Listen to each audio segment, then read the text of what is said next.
Great. All right, well, good morning, everyone. Welcome to the December 17th, 2025 Board Agenda Meeting for the New Jersey Board of Public Utilities. It is our last meeting of the year. If we could all rise for the flag salute. Commissioner Christodoulou, could you? I pledge allegiance To the flag of the United States of America and to the republic for which it stands, one nation, under God, indivisible, with liberty and justice for all. Okay. Madam Secretary, if you could read the public notice statement, please. Good morning. Adequate public notice has been given pursuant to the Open Public Meeting Act. Notice have been posted at the board's office and website, and emailed to the Department of State, into newspapers of broad circulation within the state. Thank you, and may we have a roll call? Commissioner Christodoulou, here. Commissioner Bange, Here, and President Gould-Sadovy. Here. And when is our next public meeting? The next regular board meeting will be held on Wednesday, January 14th, 2026. It will be a hybrid meeting in person at the board hearing room at 44 South Clinton Avenue in Trenton, and live stream via YouTube. Thank you. Okay, we will have an executive session before our regular session today. Just a couple announcements. The winter termination program is open. It is open until March 15th. It is for qualifying residents to apply for protection from utility shutoff during the winter season. And so if you do need that assistance, please contact your utility for more information. We have some new staff. So I'm just going to introduce our new staff members. If you could stand up and then just wave. You don't have to say anything, although you certainly can. The first staff member is Terrence Lebret from the Division of Administration. Perhaps? Okay, doesn't look like Terrence is here. We did start and move quickly through the first minute. Chanel Lawrence from Customer Assistance. And Melania Steven from Cable and Telecom. And maybe we will see Terrence. So welcome to the new staff members. We're really excited to have you, especially going into the new year. And we wish you all of the best and good luck here at the board. I, of course, want to wish everyone a happy holiday season. After the events of this past weekend, which were so sad around the world. I think it's just so important that we, acknowledge this holiday season with our loved ones, our friends, and just really make every day count. This was a very difficult weekend for so many people around the world. It's so important that we have these opportunities with our family, friends, and colleagues during the holiday season. So, have a wonderful Christmas, Hanukkah, Kwanzaa, have a tremendous new year, and really just thank you for everything that the staff here does, that my colleagues, all of our counter agencies around the state. We just really just want to show our deepest appreciation for the work of all the state workers and all of the input from our stakeholders. Thank you for everything that you do to make New Jersey better, and have a wonderful and happy holidays and Happy New Year. Commissioner? Sure. Thank you, Madam President. Thank you, everyone, for being here this morning. And I share and echo your wishes for everyone to have a blessed and happy holiday season, Christmas and Hanukkah and Kwanzaa, whatever you celebrate. It is our deepest prayers that you will spend it with your families, with love and joy, and that the new year brings so much to us in the terms of goodness and in God's mercy. This has indeed been a very difficult time for the last few weeks around the world, and our hearts and prayers go out to the families and loved ones who have been tragically affected by these events across the globe. But with that, we know that 2025 has been a very challenging year. For our jobs and for what we do, prices took center stage, and today's PJM auction results may add a very sobering note to our end-of-year celebrations. But prices never should have been off the center stage. We always should be concerned with that as we move forward to make sure that we have a renewable green planet and that we can put climate change into the history books. I'd like to share the importance that everyone recognizes climate change to be. I was fortunate to be in Constantinople last month, where Pope Leo and Patriarch Bartholomew shared a Mass and a liturgy together. In their comments and some of the meetings that I had with them, they each expressed deep concerns for climate change. And they even corrected themselves, not just to call it climate change, but the climate crisis. And the Pope even refined it once more to call it a climate catastrophe. They have a view which very few share. And we understand and we respect that opinion, and that is why renewable energy is so critically important. The coming years will be difficult, unfortunately, until we get this pricing structure controlled. But I believe we have weathered the worst of the storm. Pricing and the long time horizons to bring generation online are something that people weren't considering a few years ago. These critical realizations should never have been forgotten. But fortunately, the price increases we faced in the last year or so were mitigated by great efforts from the governor's office, staff, and the utilities to mitigate, in the short term, the price increases. But we have a lot of work to do for the long run. We need to control pricing to make sure that renewable energy will be adopted in the way that we know it must be. Cost containment is critical. We realize that. We never should have forgotten that. Commissioner Bainge and I have found many ways to cut costs and reduce spending and to curtail subsidies. I know that staff wasn't always happy with our 11th hour requests to change pricing, but a back of the envelope calculation that I did and the running tab indicated that we were able to save ratepayers about $450 million in subsidies and in extra costs. That's a critical savings. But we have more to do. Last month at this meeting, I called for a symposium where we can reflect on the last 15 years of New Jersey's energy policies. I'm very happy to report that many people from around the state, thought leaders, industry leaders, and staff have encouraged this pursuit. And I'm looking forward to pursuing this initiative so we can reflect on the successes that we've had in New Jersey and, of course, avoid the mistakes that we've made. Future boards and governors will be able to use this information to better craft their future policies. And we must learn from the past. I'm looking forward to that discovery. But some initial observations that we must all accept, and they're hard to ignore. Clearly, we need more generation. We can't get out of this and bring our state into the future unless we have increased energy supplies. It will come in the form of renewables, nuclear, and gas, but we need an investor pool that is confident in our policies and in the state's resolve in the long run, along with a workforce that's ready to lead this effort. We also need to modernize our grid and consider how new technologies can deliver the increased energy that we need and at a price and a reliability that we need to expect. We should encourage the legislature to mandate grid-enhancing technologies that will save money and provide for the resilience we need. And we also need to wean mature industries off public subsidies. Our prime purpose at this board is to simulate a market where one doesn't exist. That not only means justifying costs, but also to encourage and even demand innovation.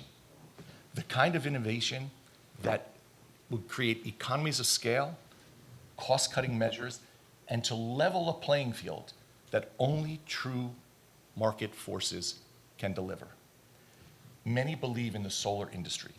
They believe that it is the fastest and cheapest way to increase generation, and I agree, but only if it's done correctly.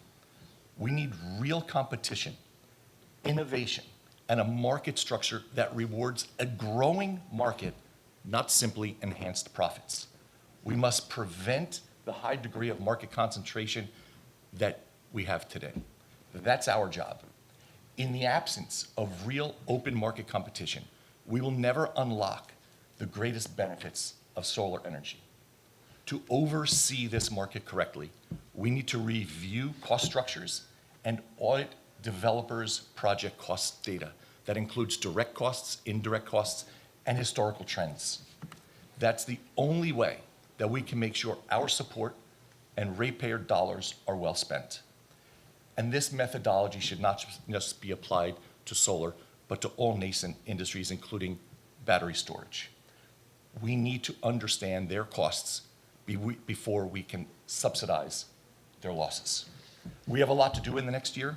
I am confident that we will achieve all of our goals. Working together, we will create a renewable portfolio in New Jersey.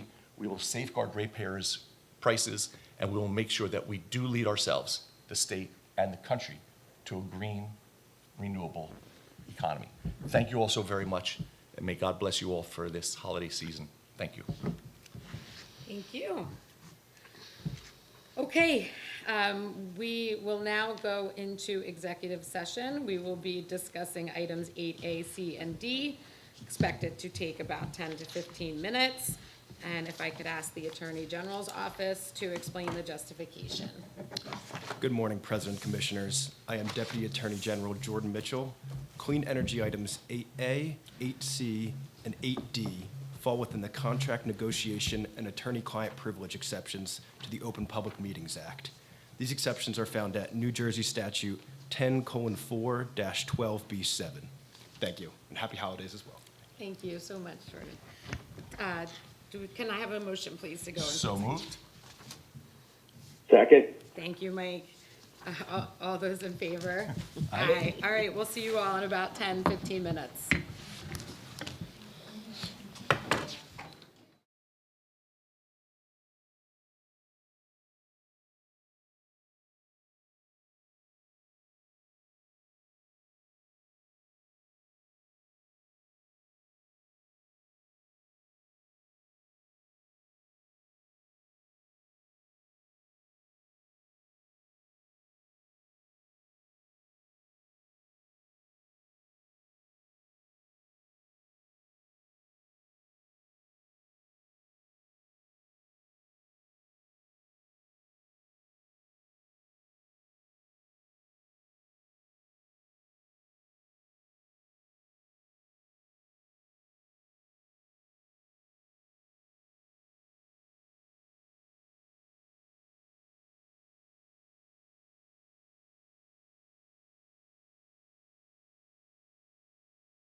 Okay. Safety first. Madam Secretary, if you could call the consent agenda, please. Yes, the consent agenda items are identified as 1A, 2A, 3A, and 3B, 4A, and 5A. So moved? Second, Thanks, Mike. Roll call, please. Commissioner Christo DeLu, Here? Commissioner Banch, here, and President Gulcedovi. I think it was yes, right? Yes. Okay, yes, okay. yes. Yes, thank you. Okay, the regular agenda, and we have Stacy. Good morning, Madam President and Commissioners. Happy holidays. On July 24th, 2025, Atlantic City Electric filed a petition seeking authority to adjust the level of its rider regional greenhouse gas initiative recovery charge associated with the company's solar and energy efficiency programs. As part of the petition and a subsequent update, ACE proposed to decrease the administrative fee associated with its SREC 2 program to $14.79 for calendar year 2026. As the parties continue to review the petition, staff recommends that the board issue an order approving the reduction of ACE's SREC 2 administrative fee to $14.79. Thank you. So moved? Second, Thanks, Mike. Questions or comments? Roll call, please. On the motion to approve staff's recommendation, Commissioner Christo DeLu, Yes? Commissioner Banch, yes, and President Gulcedovi. Yes.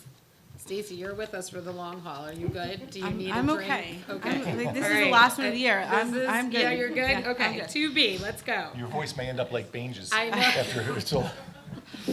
On January 31st of 2025, JCP&L filed a petition seeking an adjustment to its rider regional greenhouse gas initiative recovery charge rate. As part of the petition, JCP&L sought to maintain the company's SREC 2 program administrative fee of $17 for calendar year 2026. As the parties continue to review the petition, staff recommends the board issue an order approving the maintenance of JCP&L's SREC 2 administrative fee at the previously approved rate of $17 per SREC for calendar year 2026. Thank So you. moved? second, Questions or comments? Roll call, please.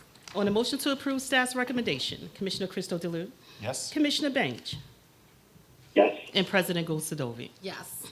2C.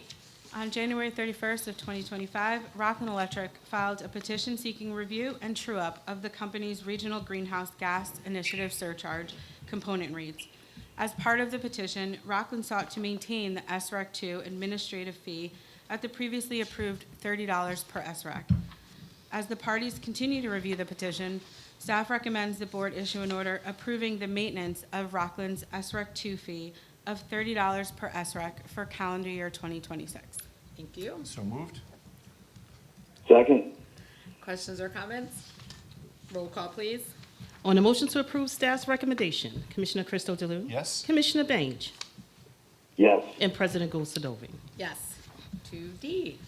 On September 5th of 2025, New Jersey Natural filed a petition seeking approval to adjust the Infrastructure Investment Program tariff component of its base rates to recover investments associated with its IIP program made through October 31st of 2025.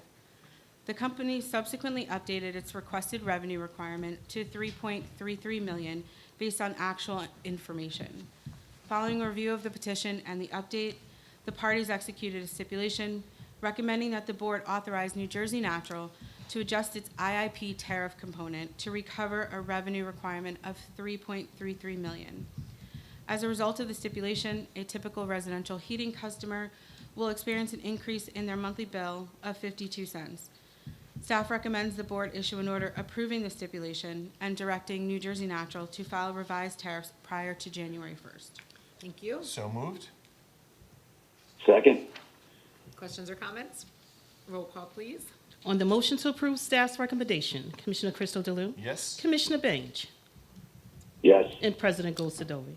Yes. 2E. Good, Stace? I'm more worried about Mike than I am me. I feel like we should We're all record. feeling for you right now, Mike. Right. There's a lot of That's- empathy in this, That, in that's this not, room. that's not Commissioner Baines, it's Commissioner Barry White. Oh, my God. We might need a song from you, Mike, at the end of this meeting. Just putting you on notice Not there. today, boss. All right, Stacy. On May 30th, New Jersey Natural filed a petition requesting modifications to the company's energy efficiency rate components for programs established between 2013 and 2024, which was subsequently updated to provide actual information through June 30th. Following review, the parties executed a stipulation resolving the matter. As a result of the stipulation, a typical residential customer would see an increase in their monthly bill of $1.95. Staff recommends that the board issue an order approving the stipulation and directing New Jersey Natural to file revised tariffs by January 1st. Thank you. So moved? Second? Questions or comments? Roll call, please. On the motion to approve staff's recommendation, Commissioner Crystal Delue? Yes? Commissioner Baines? Yes. And President Goldsadovy? Yes. 2F. Also on May 30th, New Jersey Natural filed a petition requesting authority to modify its periodic BGSS rate, its balancing charge rate, and its conservation incentive program rates. Through discovery, the company provided updated SIP schedules to reflect actual results through July 31st. Following an initial review and discussions, the parties determined that while additional time is needed to complete a review of the petition, it is reasonable and in the public interest for New Jersey Natural to implement provisional balancing charge and SIP rates, subject to refund with interest. Accordingly, the parties executed a stipulation of settlement for provisional rates. Based upon the provisional stipulation, the combined impact of the proposed changes on a monthly residential heating customer is a decrease of $3.74. Staff recommends the board issue an order adopting the provisional balancing charge and SIP stipulation to be effective as of January 1st. Staff further recommends the board direct New Jersey Natural to file revised tariffs prior to January 1st and transmit this matter to the Office of Administrative Law. Thank you. So moved? Second? Questions or comments? Roll call, please. On the motion to approve staff's recommendation, Commissioner Crystal Delue? Yes? Commissioner Baines? Yes. And President Goldsadovy? Yes. 2G. On May 30th, 2025, PSE&G filed a petition seeking approval of adjustments to the company's conservation incentive program rates on the gas side and associated customer class rates. Following an initial review, the parties executed a stipulation for provisional rates that recommends implementing the company's proposed gas SIP rates on a provisional basis, subject to refund with interest. As a result of the provisional stipulation, a typical residential heating customer would see an increase in their average monthly bill of 44 cents. Staff recommends the board issue an order approving the provisional stipulation and directing PSE&G to file revised tariffs by January 1st. Thank you. So moved? Second? Questions or comments? Roll call, please. On the motion to approve staff's recommendation, Commissioner Crystal Delue? Yes? Commissioner Baines? Yes. And President Goldsadovy? Yes. 2H. On May 30th, 2025, PSE&G filed a petition requesting approval to decrease its per-therm margin adjustment charge rate, which the company subsequently updated. Following review of the petition and the update, the parties executed a stipulation resolving the matter. As a result of the stipulation, a typical residential heating customer will see a decrease in their monthly bill of 11 cents. Staff recommends that the board issue an order approving the stipulation and directing PS to file revised tariffs prior to January 1st. Thank you. So moved? Second? Questions or comments? Roll call, please. On the motion to approve staff's recommendation, Commissioner Crystal Delue? Yes? Commissioner Baines? Yes. And President Goldsadovy? Yes. Thank you, Stacy. 3A, Luanda.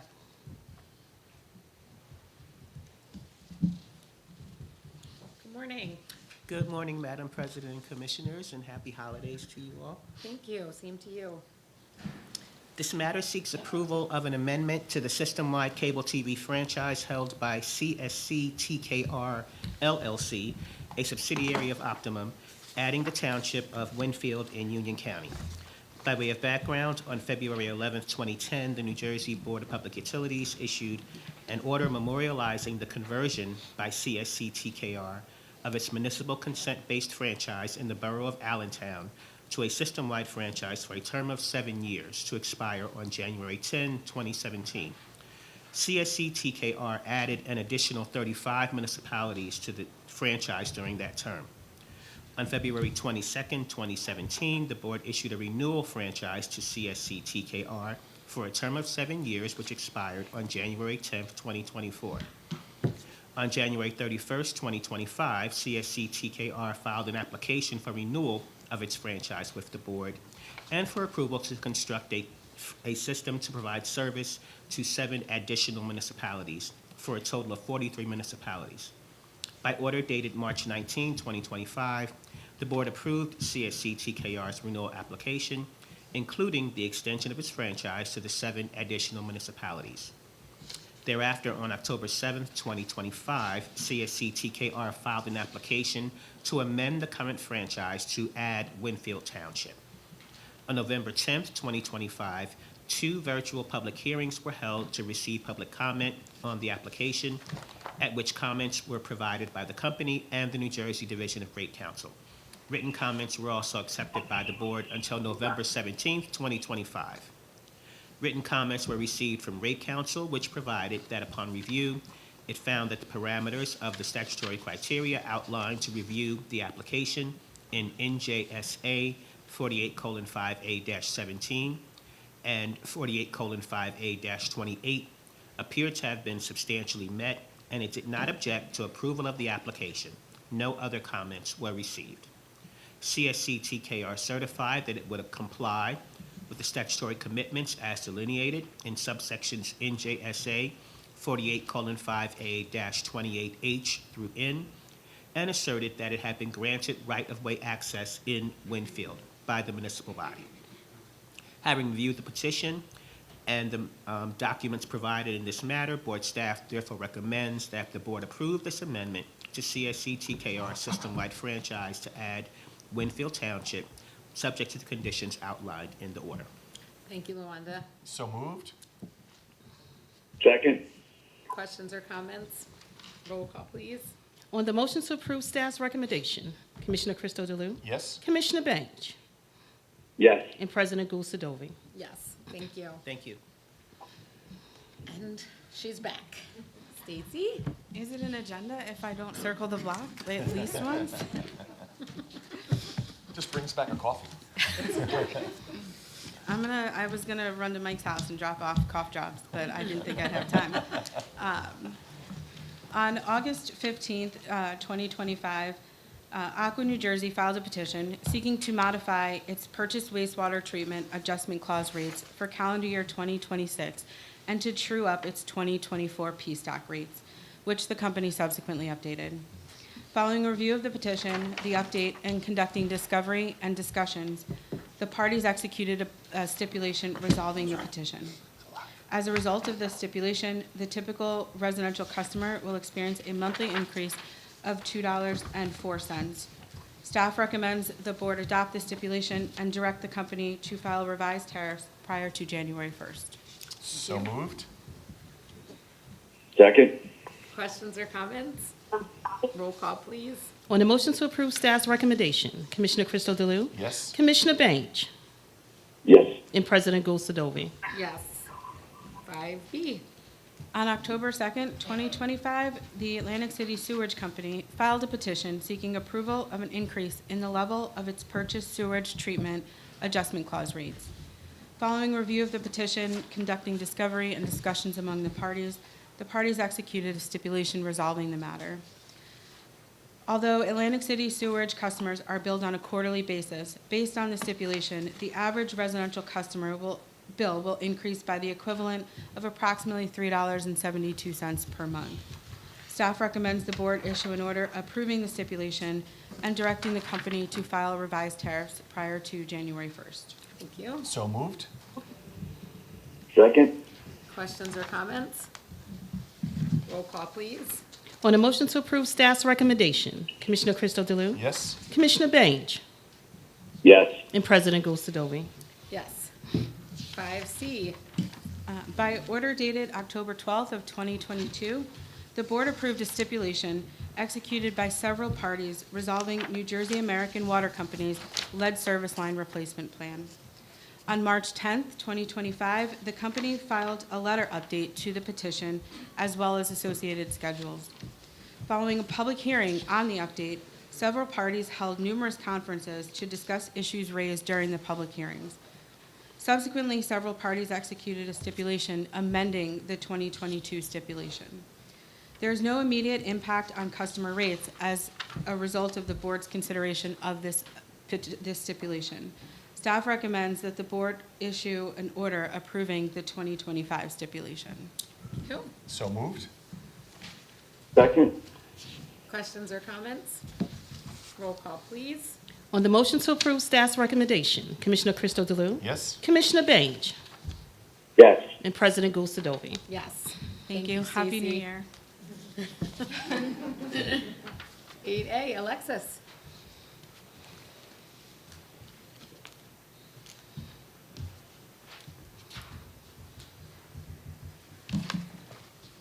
Morning, Madam President, Commissioners.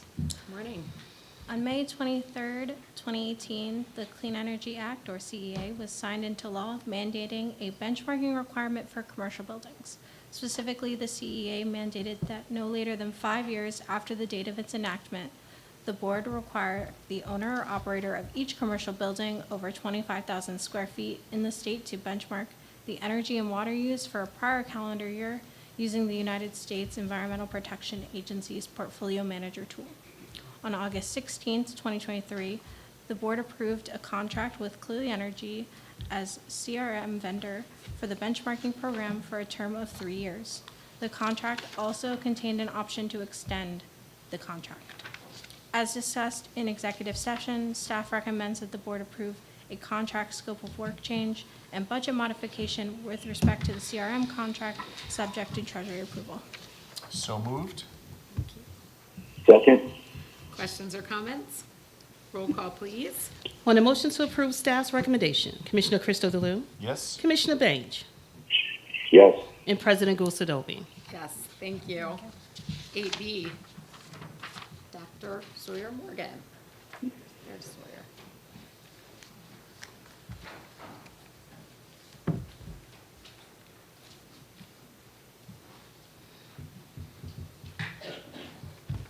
Good morning, Madam President and Commissioners. Morning. This agenda item concerns a petition for a waiver of the rules of the Administratively Determined Incentive Program. The EDI program opened new registrations on August 28th, 2021, and is open to net metered residential facilities, net metered non-residential facilities 5 megawatts or less, and community solar facilities. In order to provide tailored incentives for projects of different types and sizes, the ADI program includes restrictions on co-locations of multiple facilities sited on the same property or on contiguous properties. Active Solar Development filed a petition on July 18th, 2025, requesting a waiver of the ADI program rules at NJAC 14:8-11.4F regarding the combined capacity limitation of 5 megawatts for co-located community solar projects. Sorry, Sawyer, can you pause? This is not the. Yeah, this is not in we're- order. I think you're doing 8E right now? Yes, We're Okay, looking at 8B. we're looking at 8B. I am sorry, these were renumbered. That's okay. Wrong one. Okay, pursuant to NJSA 52:14B-5.1, which provides that a rule shall expire 7 years following the effective date of the rule, the rules of the New Jersey Administrative Code Title 14, Chapter 8, are scheduled to expire on February 27th, 2026. Chapter 8 encompasses the regulatory framework of the renewable energy developments regulated by the board. The chapter defines terms used generally in the renewable energy realm within the state, establishes provisions for statewide solar incentives, net metering, offshore wind incentives, and interconnection to the grid, and regulates the state's renewable portfolio standards. Readoption of this chapter ensures continuity in the development of renewable energy sources within the state, helping to bring additional generation capacity online in times of historically high grid demand and capacity market prices. Board staff is also separately developing proposals for updates to several sections of this chapter. Board staff recommends board readopt NJAC Title 14, Chapter 8 without changes. Thank you. So moved. Second, Questions or comments? Sorry if I could, as we've talked about many times, I understand that the continuity is a very important part of this, but the landscape and the technology is changing dramatically on a monthly basis.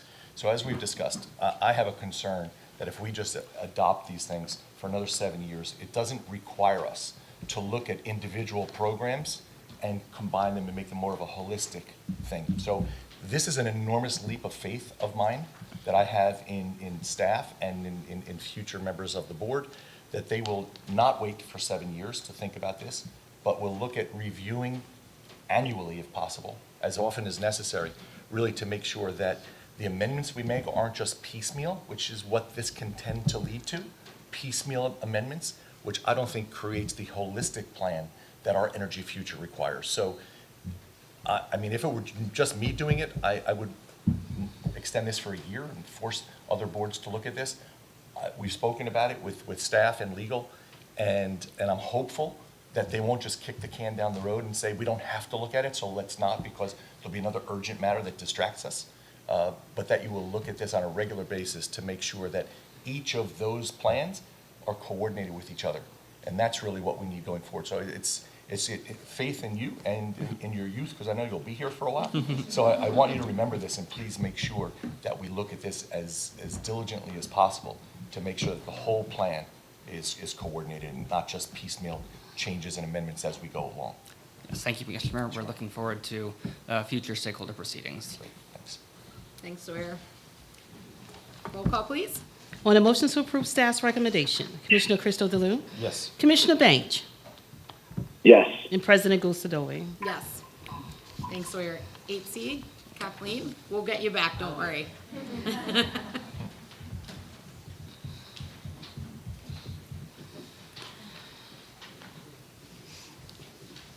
Good morning. Good morning. Happy holidays. This matter involves a proposed MOU between the New Jersey Board of Public Utilities and the New Jersey Department of Environmental Protection. Pursuant to the proposed MOU, the board would distribute $4 million to the DEP to conduct a V2G pilot program to support the board's legislatively mandated electric school bus grant program. The board recommends that the board staff recommends that the board approve the MOU and authorize President Gulcedovi to execute the MOU for distribution of the funds on behalf of the board. Thank you. So moved?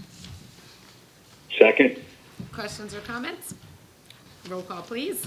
On a motion to approve staff's recommendation, Commissioner Crystal Delue, Yes. Commissioner Banch, yes. and President Gulcedovi. Yes, thank you. Dr. Natalie Stewart. Good morning, Good Madam morning. President and Commissioners, and happy holidays. Thank you. Thank you. Rutgers University's Eagleton Institute of Politics administers an Eagleton Science and Politics Fellowship Program in which doctoral level scientists and engineers are placed within New Jersey state government's executive and legislative branches to apply their training and expertise in the development and implementation of state policy. Since 2020, the New Jersey Board of Public Utilities Division of Clean Energy has annually hosted fellows from the fellowship program to support the division's work.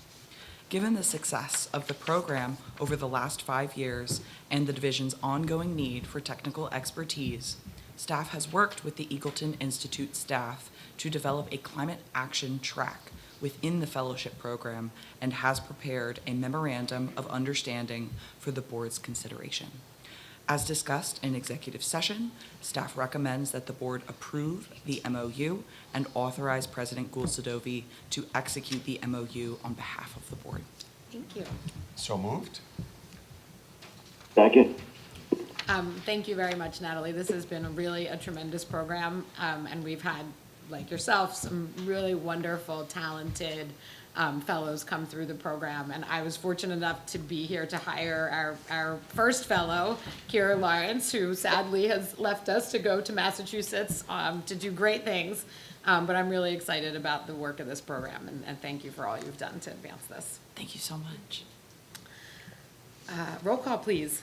On a motion to approve staff's recommendation, Commissioner Crystal Delue? Yes? Commissioner Bange? Yes. And President Goolsydovie? Yes. Thank you. Dr. Morgan, back to you.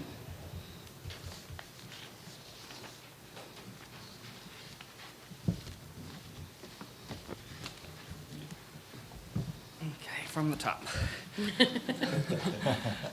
This agenda item concerns a petition for a waiver of the rules of the Administratively Determined Incentive Program. The ADI program opened new registrations August 28th, 2021, and it's open to net metered residential facilities, net metered non-residential facilities of 5 megawatts or less, and community solar facilities. In order to provide tailored incentives for projects of different types and sizes, the ADI program includes restrictions on co-location of multiple facilities sited on the same property or on contiguous properties. Active Solar Development filed a petition on July 18th, 2025, requesting a waiver of the ADI program rules at NJAC 14:8-11.4F regarding the combined capacity limitation of 5 megawatts for co-located community solar projects. The waiver request is for a proposed 2.601 megawatt community solar project that would be located on a landfill in Phillipsburg, New Jersey, adjacent to Active Solar's already existing 4.992 megawatt community solar project. Both projects had been previously conditionally certified by the board under subsection T of Law 2012, Chapter 24. Staff believes that the record shows good cause and therefore recommends that the board grant the co-location waiver. Thank you. So moved. Second. Questions or comments? Sawyer, again, we've spoken about this many times, and I think it's great that we can allow a project like this to develop, but clearly, in my mind, there's no doubt that the developer will achieve some economic benefits by being able to co-locate so close. And that makes perfect sense. It's business, economies of scale, and efficiencies. But we need to pass on some of those savings to the ratepayers. So we need to look, as we've talked about before, about project data costs to find out exactly what the costs are in these projects, where the savings can occur, how we can spur on innovation and efficiencies. So all of the savings that businesses can achieve, which increases their profitability, instead of just increasing their bottom line, that we return it to the ratepayers. So that's why I think it's so critically important, as we discussed many times, to review project data costs. Some of the data costs that I've gotten from developers is significantly lower than the self-reported data that they're telling us. I mean, we can all understand why they would do that, but we should also understand that we should prevent that. So if we can create a structure where we will be able to review actual cost data, audited information, we'll have a much better opportunity to save ratepayers money and increase the benefits of our renewable energy programs. So again, another reason why we need to do some of those very important cost accounting measures that we seem to have gotten distracted from. Thank you, Commissioner. We're looking forward to future reviews of the program. Thanks. Thank you. Roll call, please. On a motion to approve staff's recommendation, Commissioner Crystal Delue? Yes? Commissioner Bange? Yes. And President Goolsydovie? Yes. Thanks, Sawyer. 8F. Good morning, Ron. Good morning. It's been a minute since I've been up It here. has been a minute. I was caught off guard because it says Z and you're not Z, but that's, Okay, on August 11th, 2025, Vitol Incorporated and VC Renewable LLC, collectively, the petitioners filed a petition with the New Jersey Board of Public Utilities for rulemaking to amend the eligibility requirements for Class 1 renewable energy.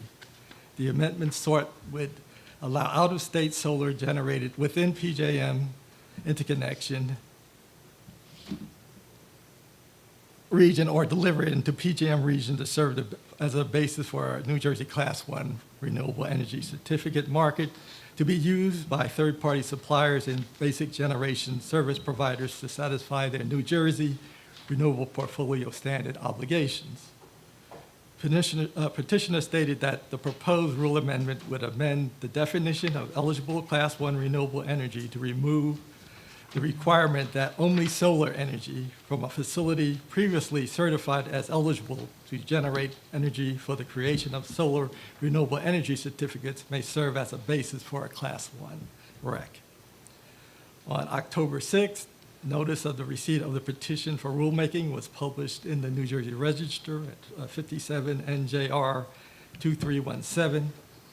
At the October 8th, 2025 agenda meeting, the board referred the matter for further deliberation.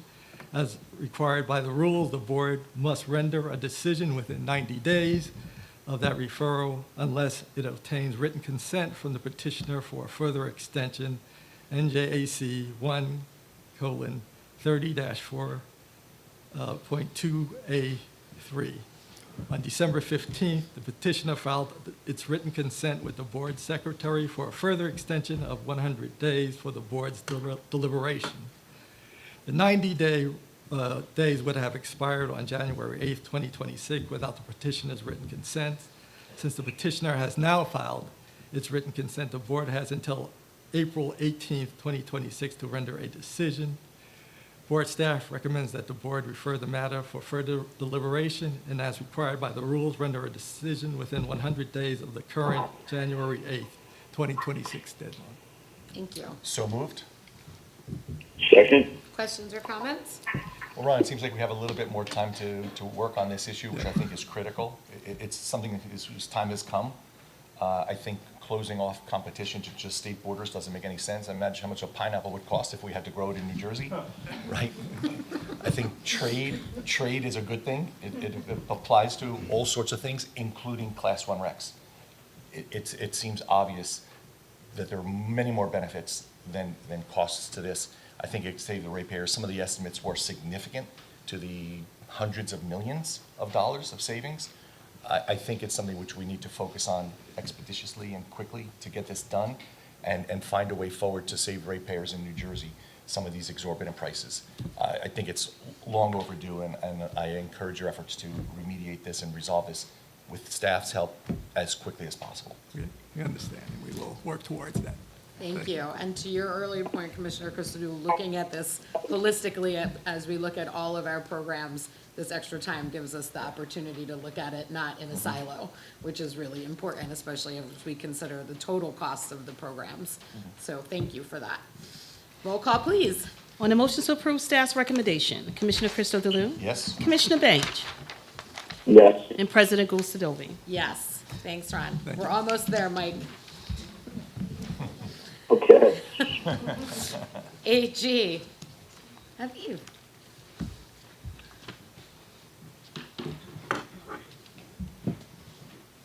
Good morning, Madam President and Commissioners. This matter concerns issuing a NOFA for the RGGI Medium and Heavy Duty EV Charging Program, which was initiated by Board Order dated October 26, 2022.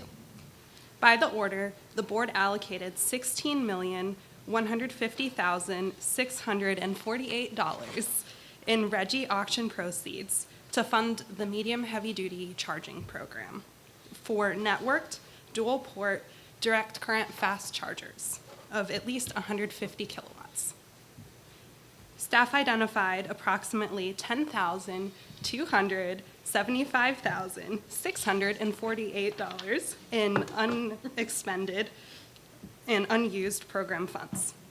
During the first application period, the program involved two funding pathways. The first were community chargers, which offered up to $225,000 in funds for chargers accessible to multiple businesses. The second track composed of fleet chargers, which were only accessible to a single business.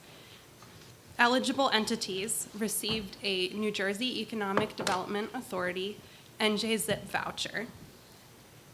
At the time, EDA did not provide funding for chargers.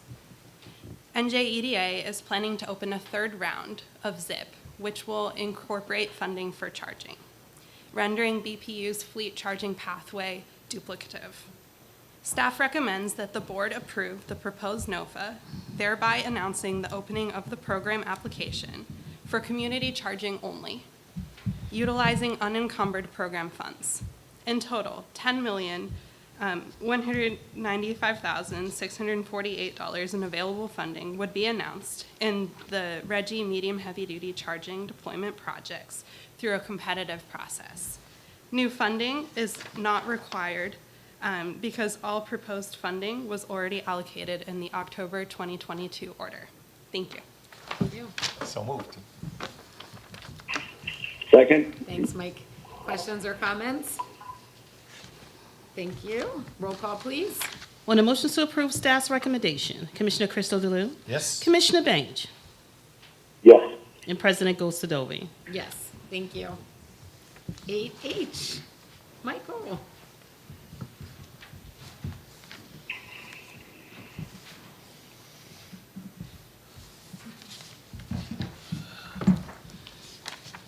Good morning, Commissioners and Madam President.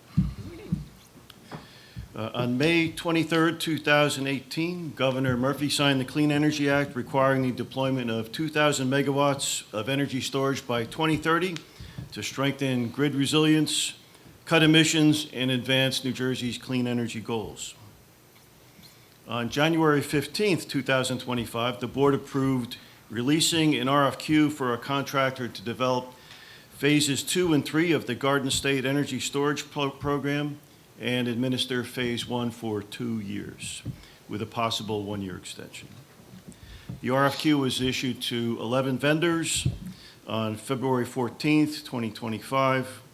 3 bids were received by March 28th, 2025, including Cadmus and Daymark, 2 consultants. Following review, the board selected Daymark on May 21st for a 2-year contract with a possible 1-year extension. On October 1st, 2025, Cadmus filed a motion for reconsideration protesting the award of the RFQ to Daymark for being non-responsive under Section 3.22 of the RFQ, which required firm fixed pricing.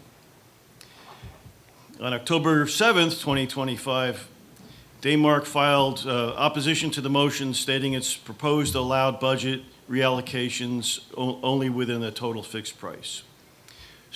Staff recommends that the board deny Cadmus's motion for reconsideration in its entirety. Thank you. So moved. Second. Questions or comments? Mike, it's my understanding that we showed that things were done correctly. Yes, sir. But I just really want to, in a way, thank Cadmus for bringing this to our attention and confirming that your evaluation committee followed procedures and did everything right. So I'm very appreciative of that, quite frankly. And it shows that we have established processes and procedures that safeguard ratepayers' dollars. We found the best consultant at the cheapest price, and it was proven not just internally but externally too. I think it's a great victory. So congratulations for that, and thank you very much. Roll call, please. On the motion to approve staff's recommendation, Commissioner Crystal Delue? Yes. Commissioner Bange? Yes. And President Gosadovi? Yes. Thank you, Mike. Thank you. 9A. Elspeth, is this your first time presenting? It is, yes. Oh, well, welcome.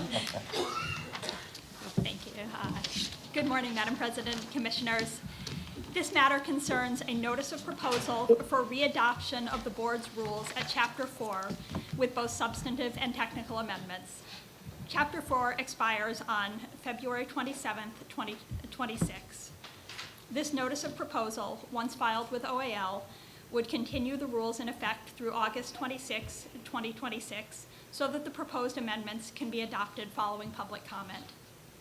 The rules at Chapter 4 implement the Electric Discount and Energy Competition Act, or ADECA, and are intended to ensure competition and address customer protection concerns related to gas and electric service. Staff put out draft rules in July and received comments from stakeholders, which were considered in developing the notice of proposal.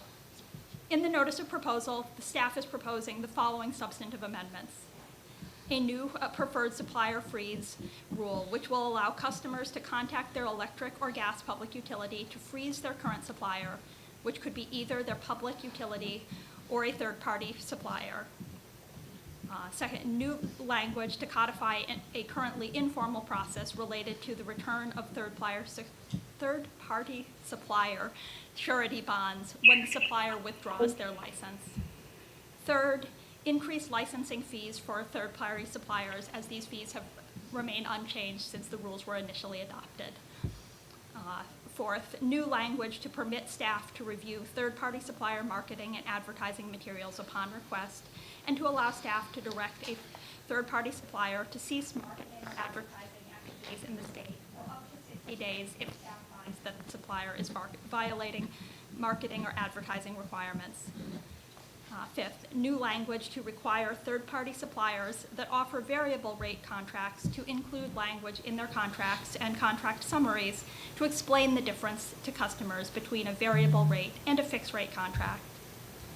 Additionally, a new section that would require any third-party supplier that incorrectly bills 10 or more customers to provide a report to the board about the error and pay interest on any overpayment returned to the customer after 60 days. Additionally, new language to clarify that any entity that acquires a public utility is subject to the requirements that apply to public utility holding companies under Chapter 4. Finally, new language to clarify that the financial information about public utilities that is submitted pursuant to Chapter 4 is intended to be public, regardless of the type of entity that owns the public utility. Staff recommends that the board approve the notice of proposal of readoption of Chapter 4 with substantive and technical amendments and authorize its publication in the New Jersey Register. So moved. Second.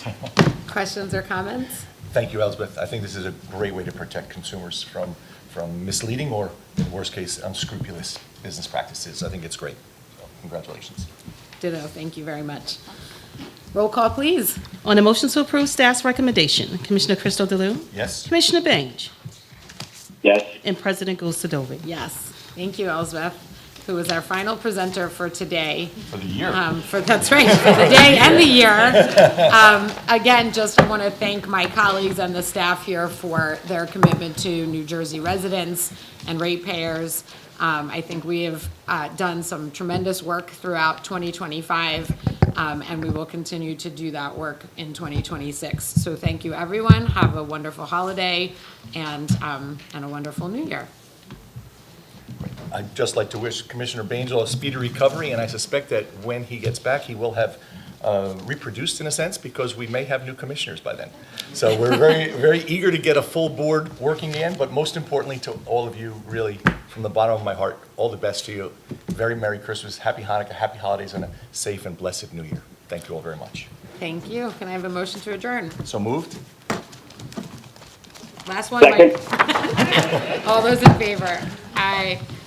Feel better, Mike. Have a great day. Thank you. Happy holidays, everybody. My last vote